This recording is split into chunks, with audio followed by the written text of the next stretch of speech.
football lama kan sotram kai le district sport ite school games ti borve late thei top chuin hem school tan alo fe chuak ko thina ni hem school a kal lai hian attacking role kan play ti thina attacking midfielder a hangin goal po a score thei le ni tuna chuan India national team a chuan India ram defensive kul pui alo ni chota ni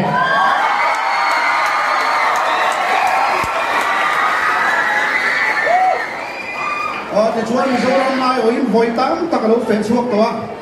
ác hẹn lắc lắc làm sao rồi đây hi ta cũng ta làm lắc ame Indian Aerosa cùng thì ác hẹn lá chúng mình mua North East FC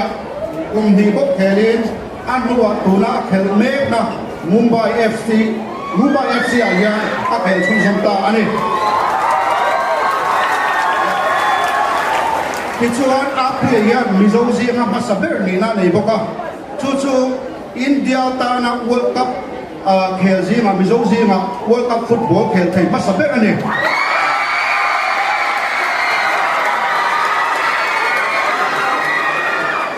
kun sang ni song pasari khan India in under 17 World Cup athenga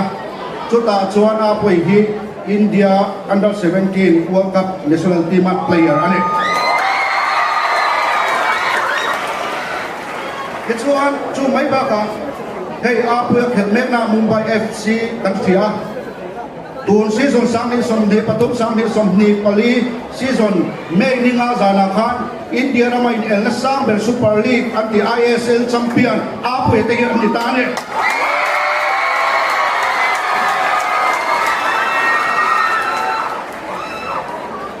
cái chuan chỉ là kan soi tong khan national team ta pon voi tam ta ka lo fe chuak to atel lo chuan national team hi akim lo riau hian a hiat thin ni India in hana kan ti to kha apui role hi Indian national team a hian defensive midfielder ania kan hiat hian theidan kun chuan defense le midfield kun zom tu poi mo ta ani rualin attacking player te ball petu antana mun space lo siam saktu le khat ti khatral pui tu poi mo tak kha ania chu wa national team a hian a om lo alang sa thei le ni chuan ole ti chuan hei khami Mumbai FC a khen hu hian lo lam pang po sum lang lu po hi anei chelo le a Nike ya sponsor boka Nike boka company champion endorsement deal anei thina ne season khata hian asum lak lu hi ama hi chuan asoi chiam thadu lu tuk lo na chu asum lak lu borvel hi kan sia kum khata season khata hian for ni chuang ala lu ke chuan khatin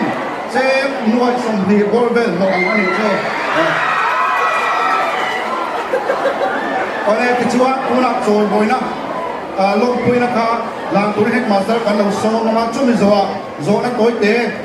tu soi na bun koi te e ma soi tu na bun kan pe don ne long pui na le soi moi na ka le moi ra te ha pu ya ka pe mi zo high school le lai sa mi som tu som pali a football a talent nei thabi ki ri sia ilan ti hu lo football a ha ti tam ta chang sa wa mi zo jinga under 17 World Cup khel ko saber ni ba ka ISL champion player ni ke hi adon pui chain kan som tak zet se ni na tinan khel pui dai choi mo ni ka la se headmaster ni sa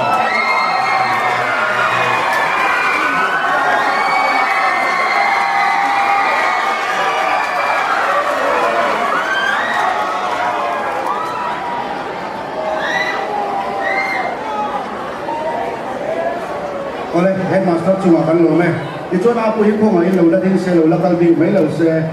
zo na koi te pakhat kan zo do ne hei a pui hi zirna lama pokal tuang so le a tuna hian Indian national team chon World Cup qualify an khel me ka kan malo ka po hian World Cup qualify an khel le do ne Kuwait ne chuta ko chon Indian national team ma India ta na khel tu ra ko ania a mai ro chua ko hian khami Indian national team ma ko na kha chan lo na chan ania chu mi chung cha nga chu phok ai a pui a hian Indian national team atana pona athan lo na chana hi kho ngai tu la hian koi te ina mo min han soi sak se thame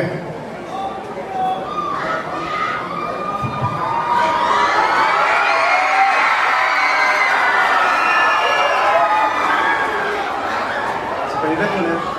kita lakukan konsumsi deh, dan master deh, konsumsi deh. July nó tập tệ anh này thì có chỉ cần các vùng phép cho với như rồi với nó những cái gì cả lỗ mấy về mà thì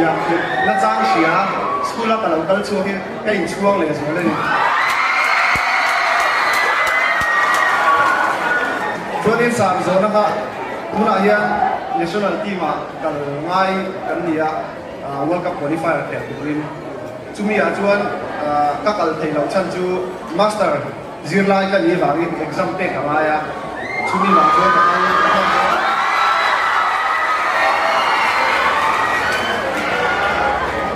in fiam na le football le zirnai akal ko thaya football chau ko ni lo thil sang sang ta ko india ma lam ta ko ni ma badminton ta ko ni thami akan zirna le hian akal ko thai ni ka soi ve duwa kun zong zong hi thil pakhala chau kan pe chuan no tin lo palin backup den kha nei nge nge tha chumi ya ta chuan zirna hi akoi mo em ma ke bo trong khu chala indian pal thei den ya kha ti ma ta kan in khen thei lo thut palanga khan zirna hi koi mo em ma chu wa chuan ang ni bo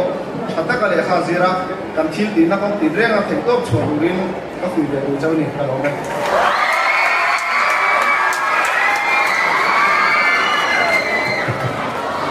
Apuya le sarna One, two, three, go! Celebrate the law. One, two.